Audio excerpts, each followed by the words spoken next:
even though it's every movie studio's wet dream, a long-running film franchise doesn't just appear overnight fully formed, but there are always elements which seem tied to a series' long-term success, instantly memorable staples which meant the difference between these movies invading every part of the zeitgeist or falling into obscurity faster than Solo: A Star Wars Story. After all, can you imagine Harry Potter without its score, Mission Impossible without Tom Cruise's Death Wish, Spider-Man without emo Peter Parker? Actually, maybe scratch that last one, or don't because it's great.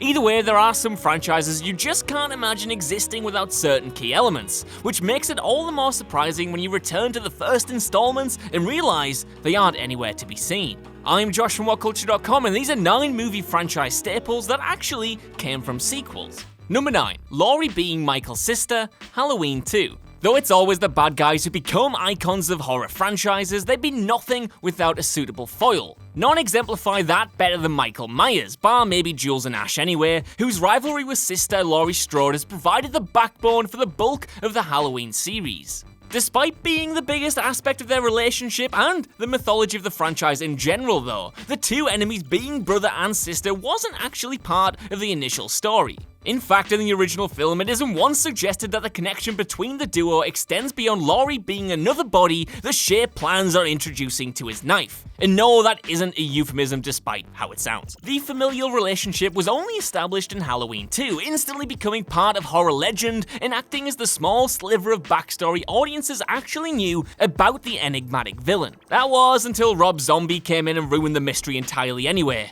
God damn you, Robert. Number 8. The T-800 being a hero, Terminator 2. Before he was best known for molten metal thumbs up and dated 90s catchphrases, Arnold Schwarzenegger's virtually unstoppable T-800 haunted people's nightmares as the villain of the original Terminator.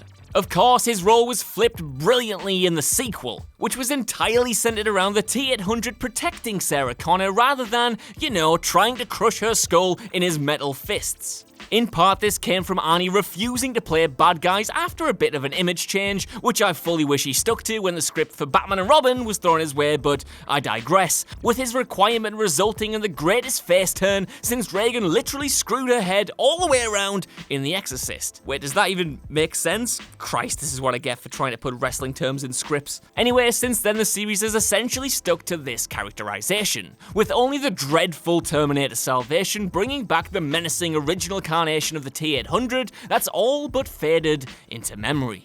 Number 7. Rambo's body count. Rambo: First Blood Part 2.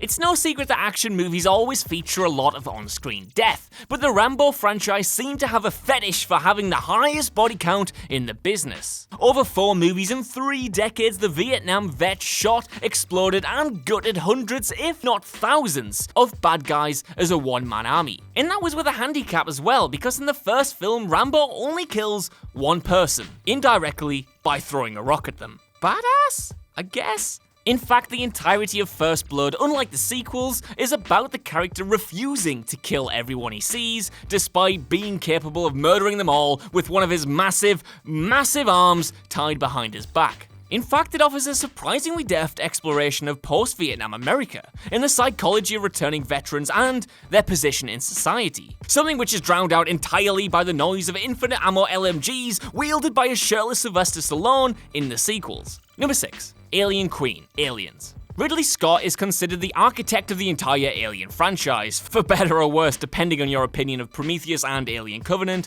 but James Cameron contributed just as many ideas to establish the iconic dick and vagina-obsessed mythology. It was perhaps the Alien Queen which is the greatest addition to the universe though, giving fans a bigger, badder xenomorph to haunt their dreams. More than that though, the Queen also established the ecology of these creatures, cluing audiences into just how they reproduce and spread. In the original, the facehugger eggs just are, whereas in Aliens you get to see how they're made in all their gooey glory.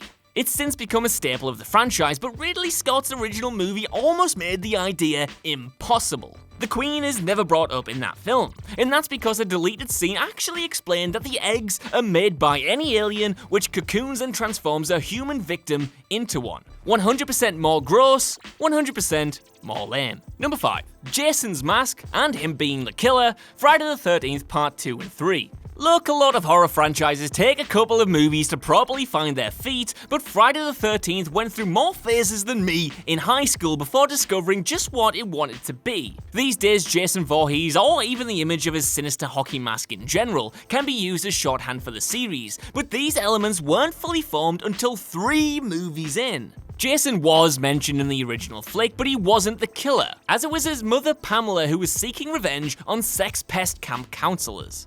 He does turn up in the flesh in the second movie with the same murderous instincts as his dearest old mummy. However, even then he opted for a bag over his head. I mean, he tried a lookout, I guess. Don't let anyone put you down, Jason. It took him to the 3rd film until he got the confidence to add this key element to his costume, and he would continue to wear his iconic mask even after being dragged to hell, fighting with Freddy Krueger, and even when he went to space. Yeah, that really happened, and it was awesome. Number 4. The Wasteland, the Road Warrior. The Mad Max series doesn't really follow one continuous story, with it only being Max himself and the injuries he sustains from surviving longer into this post-apocalyptic future, who remains constant from movie to movie, well, bar one actor change anyway.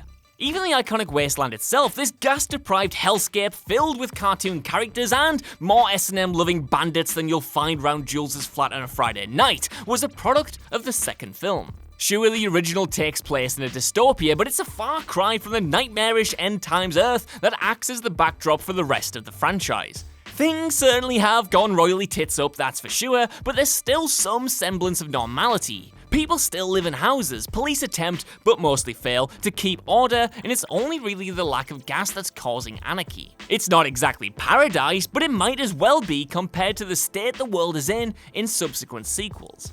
Number 3. The Eye of the Tiger, Rocky III. Whether you hear it in a movie, on the radio, or echoing across the streets of Newcastle's big market at 3 AM on a Saturday night, Survivor's Eye of the Tiger immediately conjures up images of Sylvester Stallone's Rocky knocking the ever-loving hell out of people in a boxing ring.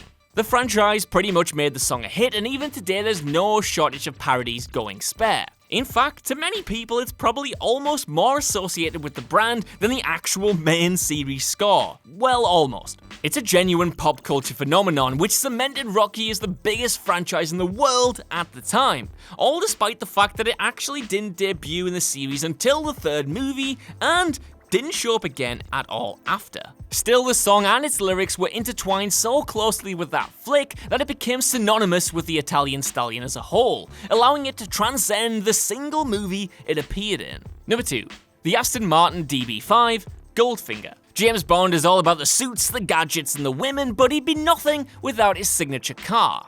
In particular, Bond has always been deeply connected to Aston Martins, with the DB5 especially cropping up in a whole host of his earlier movies. Not only did it give the character a signature ride, the Bondmobile if you will, and you better, but the popularity of the franchise itself and the association with it even helped the manufacturer avoid going under. Consequently, a Bond movie without the DB5, or at least a variant, has never really felt like a proper Bond movie.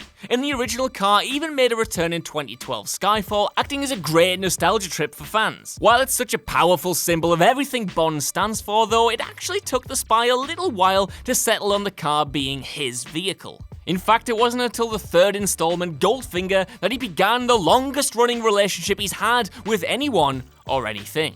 Number 1. Pretty much everything. Star Wars.